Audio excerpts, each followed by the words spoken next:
Hi, welcome to YoYo TV. AP వాలంటీర్ల అంశం పెను దుమారం సృష్టిస్తోంది.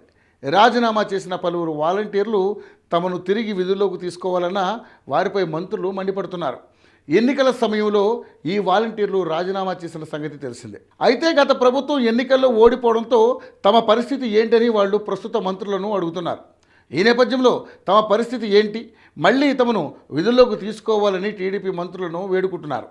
అయితే మంత్రులు అసలు మిమ్మల్ని రాజీనామా ఎవరు చేయమన్నారు, ముందుగా వారిపై కేసు పెట్టండి, అప్పుడు చూద్దామని మంత్రి అచ్చెన్నాయుడు కూడా చెప్పారు. అయితే ఎన్నికలకు ముందు తాము అధికారంలోకి వచ్చిన వాలంటీర్ వ్యవస్థ అలాగే ఉంటుందని టీడీపీ చెప్పింది. అంతేకాదు 5,000 ఉన్న జీతం 10,000కు సైతం పెంచుతామని కూడా చెప్పింది. అయితే ప్రస్తుతం రాజీనామా చేయని వాలంటీర్లు కూడా తమ పరిస్థితి ఏంటో అనే సందిగ్ధంలో ఉన్నారు.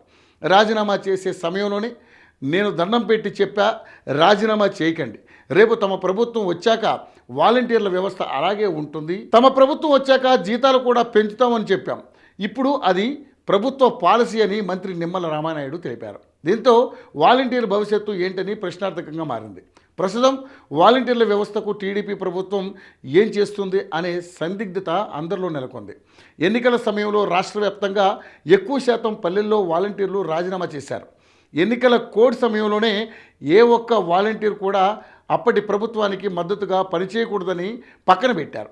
ఈ నేపథ్యంలో అధికారంలోకి వచ్చిన టీడీపీ ప్రభుత్వం రాజీనామా చేసిన వాలంటీర్లను ఏ ప్రాతిపదికన తీసుకోవాలో ఇంకా నిర్ణయం తీసుకోవాల్సి ఉందని చెప్పారు. అయితే రిజైన్ చేసిన వాలంటీర్లు మాత్రం ఇప్పుడు ఒక్కొక్కరు బయటకు వస్తున్నారు. ప్రతి మంత్రి వద్దకు వెళ్ళి తమ భవిష్యత్తు ఏంటని తమను ఆదుకోవాలని వేడుకుంటున్నారు. అంతేకాదు రాష్ట్ర వ్యాప్తంగా ఉన్న వాలంటీర్లు ఏకతాటిపైకి వచ్చి ప్రభుత్వం ముందు అర్జీ పెట్టాలని చూస్తున్నారు.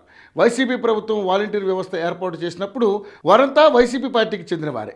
వాలంటీర్లుగా నియామకం చేపట్టామని చెప్పిన సంగతి తెలిసిందే. ఈ నేపథ్యంలో వీరిని టీడీపీ ప్రభుత్వం విధుల్లోకి తీసుకుంటుందా, లేకపోతే కొత్త వారిని ఎంపిక చేస్తుందా అనేది తెలియాల్సి ఉంది.